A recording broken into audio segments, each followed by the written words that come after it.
Well, good Saturday afternoon, friends. Mark Holmes here, and as always, I want to say thank you all for watching, commenting, subscribing, and being part of the Joe Boo Sports Report. Without you guys, as well as you ladies, you know that this literally does not work. Hope you're all having a great day. I originally started doing YouTube because I would always hear a lot of things that didn't seem right or just seemed like they were off and just did not make sense. It was mainly that people would say that Tony Romo was a choker, that, come December, Tony Romo stinks and everything else. When in actuality, it was really, a lot of times, it wasn't Tony Romo. Tony Romo had more comebacks at the time than anybody else. The team itself, especially the defense, wasn't the same. Be that as it may, that's how I got started. So I am kind of think in other ways about a problem. I am a problem solver in real life. That's what I do. I've been known as FF, fuck up fixer. If it's fucked up, call Mark. He can find a way to fix it. But what happened this past week, we have people who are so-called experts that are on the shows that tell you what a team can and can't do. For some reason, they can tell you that the Eagles can go trade for Max Crosby and not have any ramifications, not worried about the salary or anything like that. But when it comes to the Cowboys, they can't even keep and re-sign their own players because it's just too much.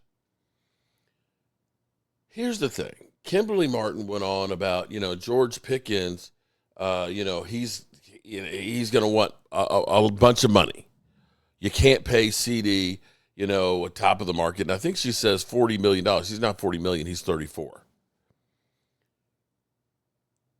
The argument that they're making doesn't actually hold water, because the assumption would have to be is if you paid CD Lamb at 34, that will forever be up the top of the market.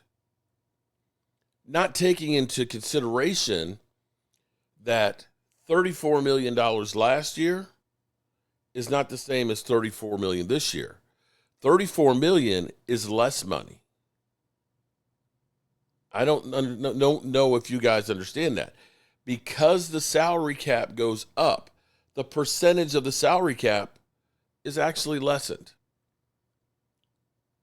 Let's go to the tape here, and I will give you proof why, when I heard that, George Pickens is looking for 30-plus million, I was like, hey, if you can get him for 31, 32, 33 even, you're ahead of the curve.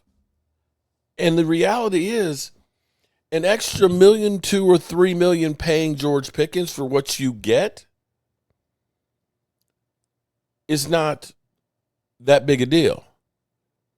If you trying to nickel and dime him and end up screwing him over and messing up the chemistry of the team and making yourselves look like assholes, that costs you more money than that $3 million. But I'm going to tell you why it's not as much as you think. Let's go to the tape here on this bullshit.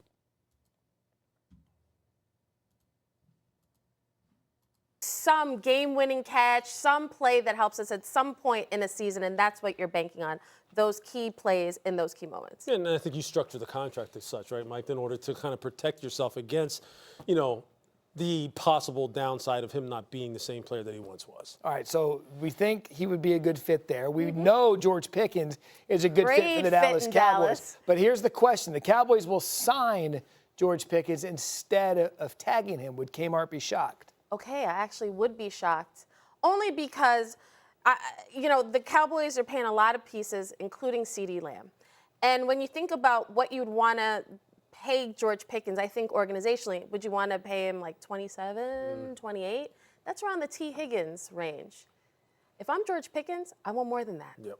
So that's why I say shocked. I don't know who's going to bend first. I don't know if either side will bend first, but I wish they could get a long-term deal done, because those two together, CD and GP, they're fantastic, and Dak together, it's a great offense.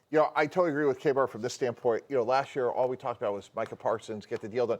Guys, that was a really easy deal. Just put him at the top of the market. This deal to me is virtually impossible because they're going to sit there and say, hey, T. Higgins, $28 million, you're going to be the highest paid number 2 guy. George Pickens say, like, did you see my production last year? That's more like not same team. T. Higgins, no, Jamar Chase, $40 million a year. Yeah. I don't see this deal getting done. I think he plays on a 1-year franchise tag. We're going to be talking about this 1 year from today. Yeah, the question here is, how's George going to react? I'm going to stop it right there. Okay. If the premise were that the salary cap stayed the same, then I could understand that. But here's what I want to show you guys. Now, see, this will set the record straight here. What I want you to understand, in 2021, let's go to the screen here. In 2021, the highest paid wide receiver was $27 million. $27 million. And that by far was $7 million more than the next guy. And people always said, oh my God, DeAndre Hopkins, $27 million? Okay. Let's go ahead and look at 22. Tyreek Hill takes the roof off the sucker and goes to 30. And look what happens. You had literally DeAndre Hopkins was the top of the market at 27. The next closest person was 20 million. Now look at this. Tyreek Hill, 30. Devontae Adams, 28. DeAndre Hopkins, 27. Cooper Kupp, 26. A.J. Brown, 25. Stephon Diggs, 24. DK Metcalf, 24. Debo Samuels, 23. Terry McLaurin, 22. DJ Moore, 20. You went from having one guy over $20 million to, 14. 14 guys over 20, and the top going up by $3 million in 1 year. Let's take a look at 23. Oh, I'm sorry. That was 23. Sorry. 24. I don't know how to count. So 24, you went from 30 million to 35 million, right? So 30 was your launching point, Tyreek Hill. Then you got 5 guys that beat Tyreek Hill's. And of course, last year, you have Jamar Chase at 40 million. So here's the thing. If the Cowboys get ahead of everybody right now, and if we look at wide receivers contracts, you have to look at this and say, let's be real here. Let's be real here. Jamar Chase is at 40. Justin Jefferson is at 35. CeeDee Lamb is at 34. I don't know how you can say you're going to pay him less than DK Metcalf, 32.9. I don't see how you can say you're going to pay him less than Garrett Wilson. I don't know how you're going to say you're going to pay him less than A.J. Brown. I don't know how you're going to say you're going to pay him less than Amon St. Brown or Brandon Ayuk, who didn't even show up for the season. Now, here's the thing. Everybody is tied up with how much money the contract is, whether it's 31, whether it's 29, whether it's 34. Here's the thing. If the Cowboys do not flip the trigger, this is year number 3 for CeeDee Lamb, who has a $34 million contract. His number right now before the trigger is $39 million. Last year was $13.5. The first year was $8.5. Even if you do not hit the trigger, you average actually paying him, wait for it, $20 million a year on actually hard cap numbers. And that's at $34 million. If you flip the trigger, which it drops his number down to 19, now you're talking about spending roughly $14 million a year for the first 3 years of his contract. So if we look at this and we understand that the salary cap is going up $25+ million this year, and it doesn't seem to be anything stopping this from growing even more when you've got games now in Australia, Mexico City, in London, in Dublin, in Germany.